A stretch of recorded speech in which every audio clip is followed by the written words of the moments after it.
Maísa Ribeiro, um fenômeno de comunicação. Eu sou Ezequiel Gomes, você está no canal Vem Senhor Jesus e eu estou aqui no encerramento do Encontro Mundial da Associação Geral sobre Comunicação. E nós aprendemos muito com esse congresso, chamado GAME. Fantástica a experiência. Eu estou aproveitando aqui o encerramento do nosso congresso para a gente refletir um pouquinho sobre o fenômeno de comunicação por detrás do trabalho de Maísa Ribeiro.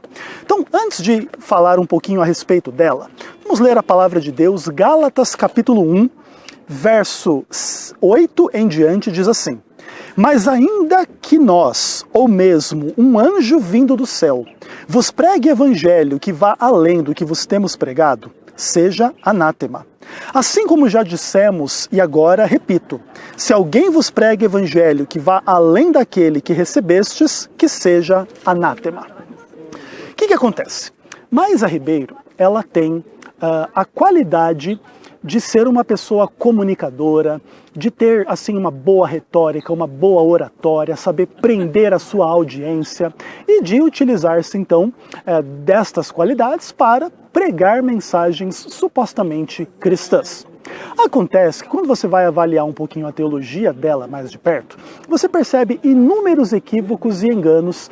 E aí ela cai, obviamente, na condenação de Paulo, que se o evangelho vai além daquilo que a palavra de Deus ensina, ele é anátema, ele é amaldiçoado, ele é equivocado, conforme o padrão, não do que eu penso ou você pensa, mas do que a palavra de Deus de fato ensina. Então, vamos pensar e entender um pouquinho esse processo todo. E vamos começar com falar um pouquinho da história pessoal da Maísa, A Maísa é ex-esposa de pastor. Então ela tem uma experiência com divórcio, na experiência dela, desta pessoa.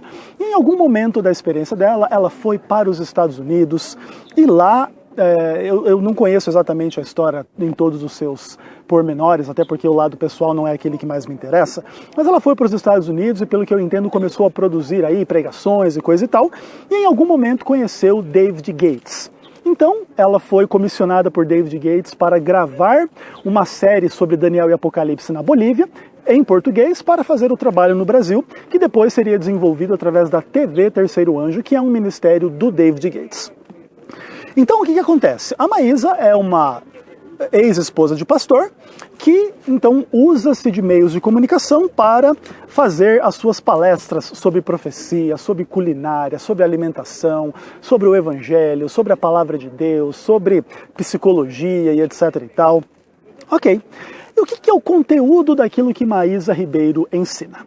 Em grande medida, ela está se concentrando em questões relativas à relação entre a Bíblia e o espírito de profecia.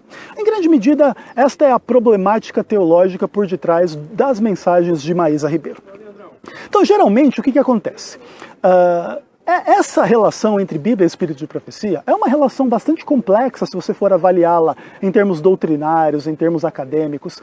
E a Maísa, como uma pessoa que não tem muita formação acadêmica na área de teologia e etc., é uma pessoa leiga que muitas vezes não entende a relação entre a Bíblia e o espírito de profecia e acaba, em nome de defender algumas teses do espírito de profecia, distorcendo a Bíblia.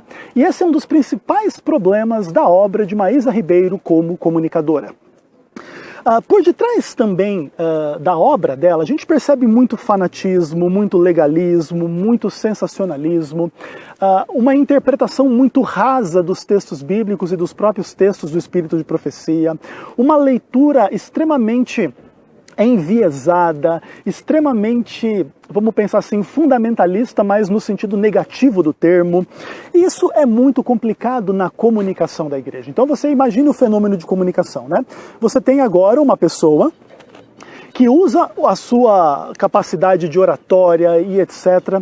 para influenciar um monte de pessoas através da comunicação e, de repente, o conteúdo do que está sendo falado não é teologicamente correto à luz das crenças, de fato, da Igreja Adventista do Sétimo Dia. Só que, na superfície, muita gente leiga não consegue identificar isso e acaba fazendo de Maísa Ribeiro um grande ícone de pessoas que servem a Deus, trabalham para Deus, dedicam a sua vida à suposta causa do evangelho, e essas pessoas não conseguem entender que o evangelho que Maísa Ribeiro prega não corresponde ao evangelho que a palavra de Deus apresenta. Tanto que se você fosse fazer um trabalho acadêmico, o pensamento de Maísa Ribeiro sobre justificação, sobre santificação, sobre glorificação, sobre o pecado, sobre a salvação, sobre a volta de Cristo e etc., você teria muita dificuldade de sistematizar o seu pensamento, uma vez que você vai ver os sermões dela, os pensamentos não são claros, não são concatenados, não tem uma sequência lógica de começo, meio e fim. Você tem muita dificuldade de entender o que Maísa Ribeiro fala. Isso, eu estou dizendo, qualquer um que vê as suas palestras. Aí você vê assim, geralmente são palestras longas, de mais de 1 hora, às vezes até 2 horas de conteúdo. E aí é tudo aquela coisa, irmãos, em nome de Jesus, abra sua Bíblia. Não permita que nada se afaste de você agora do contato com o céu, porque o Senhor Deus é tremendo. E não sei o quê. Aí no meio desse monte de frases de efeito, ela lê uns textos bíblicos e faz algumas aplicações. Algumas aplicações que ela faz são corretas e outras são péssimas, equivocadas, erradas, heréticas, fanáticas, sensacionalistas e etc. E a gente precisa entender isso. Por detrás, infelizmente, desse processo como um todo, acaba existindo uma coisa muito complicada no mundo da comunicação, que é o culto à personalidade. As pessoas não têm uma boa base teológica, não têm uma boa educação teológica, veem Maísa Ribeiro, gostam dela, são cativados pelo seu discurso e acham que ela, então, é a representante do verdadeiro evangelho, conforme o entendimento adventista do sétimo dia. E aí o que acontece? Sempre que você vai questionar um conceito, uma frase, uma ideia, uma pregação, as pessoas se concentram no fato de que você está questionando a pessoa e não a mensagem. E aí todo esse culto de personalidade gira em torno desta questão, e isso põe para nós alguns desafios muito amargos e complicados na área da comunicação. Nós não devemos proibir as pessoas de usarem os seus talentos, os seus dons, os seus recursos para pregar. Eu concordo com isso. Eu não gostaria que Maísa Ribeiro fosse proibida de pregar.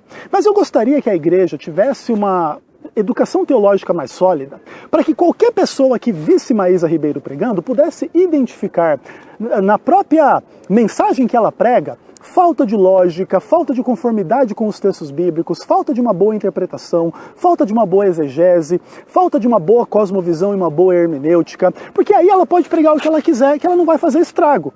Mas como nós temos uma falta de educação teológica muito grande, infelizmente esse tipo de ideia causa muito estrago dentro da igreja. E é nesse contexto que surge a necessidade de, através da comunicação, a gente combater essas heresias, fanatismos, erros e enganos, esse culto a essa personalidade, porque apesar da gente desejar a salvação dela, o bem dela e etc., nós não desejamos que o mal que ela faz à igreja com as suas interpretações e fanatismos e etc., continue sendo feito.